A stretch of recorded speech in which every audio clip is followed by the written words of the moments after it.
It's the SA Music Show on Jacaranda FM, home of more music you love. My name is Thabiso Kambudia, the fresh prince of radio, and it is such an honor, such a privilege. I'm such a fan. I'm boy fanning at the moment when I tap to this kind gentleman. His name is Mazoji. Welcome to the SA Music Show. Thank you for having me. Thank you. My name is Mazoji. Thank you for having me.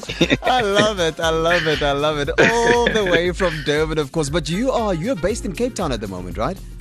Yes, yeah. I've been living here for a few years. Been loving it. Cape Town is a great place. Yeah, man. How did you successfully move from Durban all the way to Cape Town? To be honest, at the time, man, I was already traveling so much. I was pretty much living out my suitcase. Yeah. And opportunity arose for me just to be based in Cape Town more, which didn't really mean anything because I was never home. So it just meant on my off days, I got to explore a whole new environment and make new friends and all these exciting things that life can throw at you. Oh man, that is absolutely amazing, because I know that it's quite a thing, right, to actually move from your comfort zone, and especially from the people that you know, to a total different place and actually be able to make it there as well. But man, I see it. You're doing amazing. You're doing great. Thanks, man. You also got nominated for some, of course, and I wanted to ask you, what does this recognition actually mean to you as a musician? You know what? It's nice to be recognized by your peers, the peers in the industry. 100%. But it's also, I've realized, and it's easy to say this because I haven't won one yet, so. But I think there's so much more that you realize is more important in life and in your career in general, because we all go through these up and downs. We always wonder, is this enough? Is my music good enough? Am I good enough? And those are all lies, especially when it comes to creativity. I think the most important thing in creativity is just to be honest and to share things with people, because when you yourself and when you're unique, people respond to that rather than you just trying to be the best for the sake of being the best. Lekker. Man, I love this, because I think it is very important, as you say, even in myself and even in what I do as a radio presenter, is to actually get that recognition, as you say, from your peers. It is a good feeling. Yeah. Not that you actually, I would say, go with people's praises, because you might actually fall down as well with a crit, but it's quite a nice feel, I totally get that. And talking about your peers, Gangs of Ballet, even though they have hanged up their earphones, you got an opportunity to actually, open for them once, and you guys actually know each other very well. Are there any special moments that you guys that you can share? Many. There's many, because we all went to the same schools and stuff, and the same churches and stuff. So I've known the guys from Gangs of Ballet individually since I was like 13. And I'm, how old am I now? 37. Yes. So that's like 24 years. So there's a lot of memories, man. A lot of shows where I've been to of theirs that just were, one that comes to mind is like Opi Kopi. I think it was 2015, where it was just magic. Bunch of other shows I've done so many shows with them since when they were still around, and we've written songs together individually, and I still see a couple of them here and there. They are littered all over my life. Oh man, that is amazing. And I'm going to take you to that one light moment to the next, right? You had an opportunity to actually do this amazing performance, but I want you to tell us the story. Frank from Neon Dreams invited you on to one of their sets, and like it was in the middle of a set, and then they had you perform one of your iconic songs. Please tell us about that moment, because you actually said it was one of your greatest moments that you've had on stage.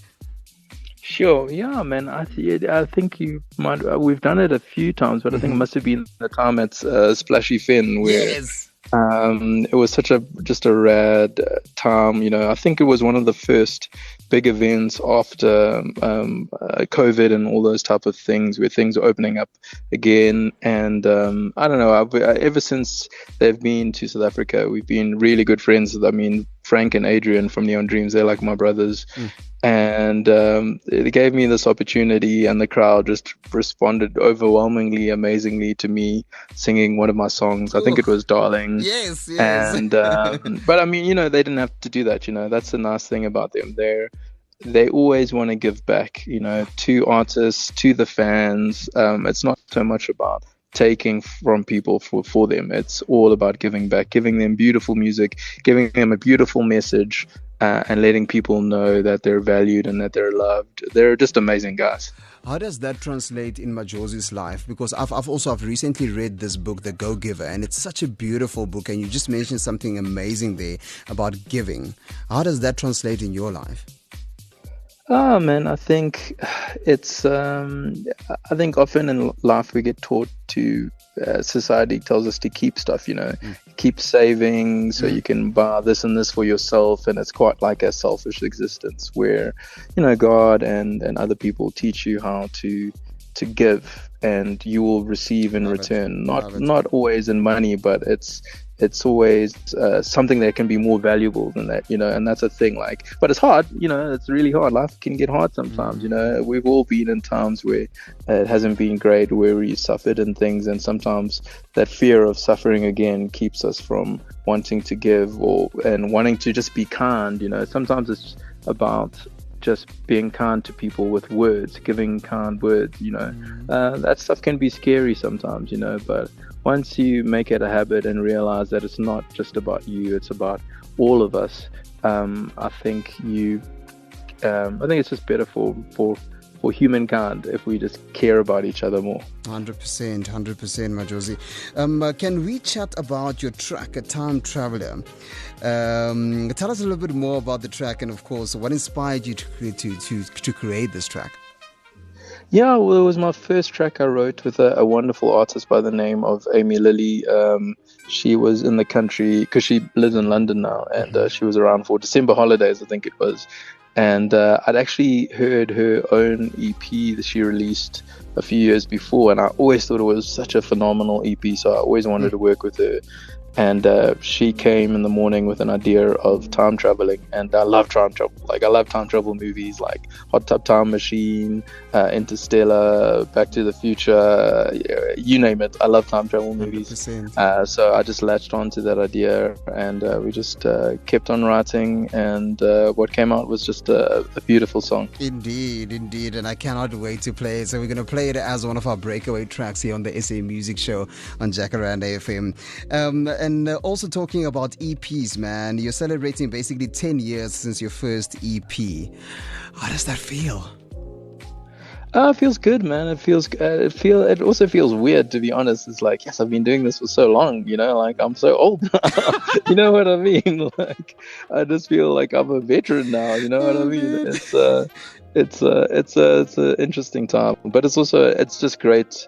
Because now we're in a time where there's a lot of young people who are coming through in my type of genre, and they're all amazing. They're all just so talented.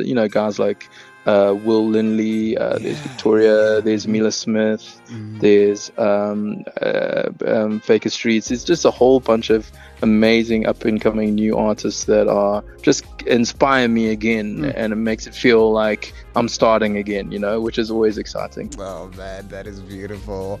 I also love this element about you, Mazoji, is that you keep fit. You have mad skipping rope skills, man. Like you. Look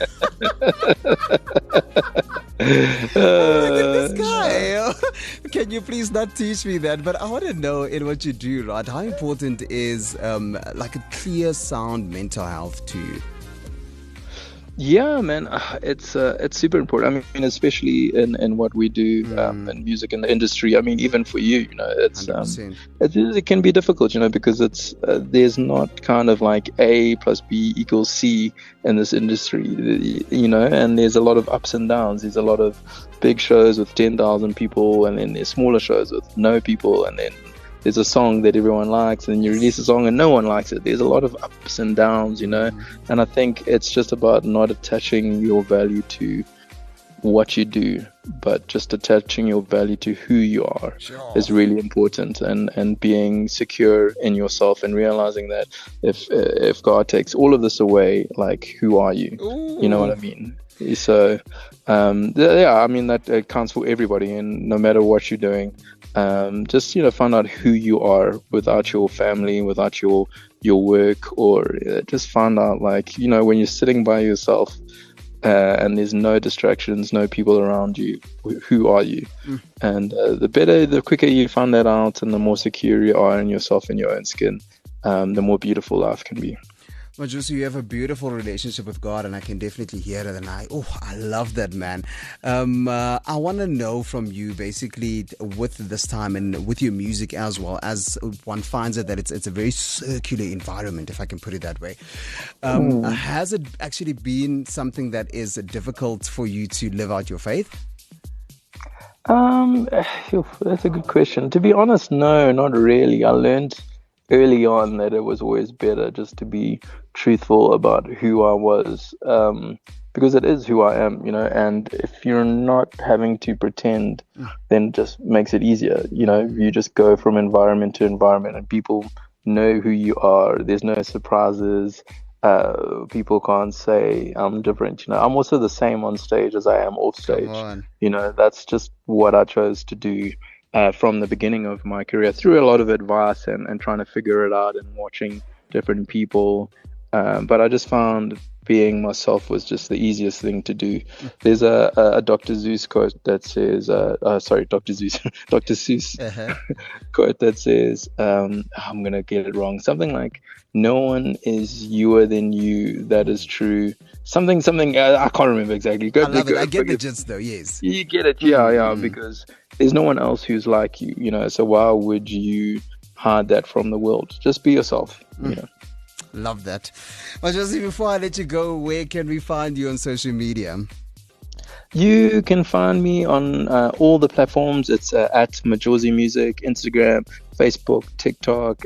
Please follow me. I need more followers. Yeah. And you can sign up to my mailing list and see where I'm playing. Got some exciting gigs coming up. It's going to be awesome. 100%, man. And definitely we are also looking forward in seeing you on the 2nd of November. You're going to be at the Silver Lining Festival at the Silver Lakes Farm Hotel. Yeah.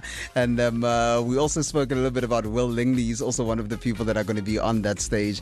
So looking forward to seeing you. Looking forward to seeing you on stage. And looking forward to actually having you in the building as well, But I'll talk to your people to talk to my people. Please talk to my people. Talk to them. I'd love to go.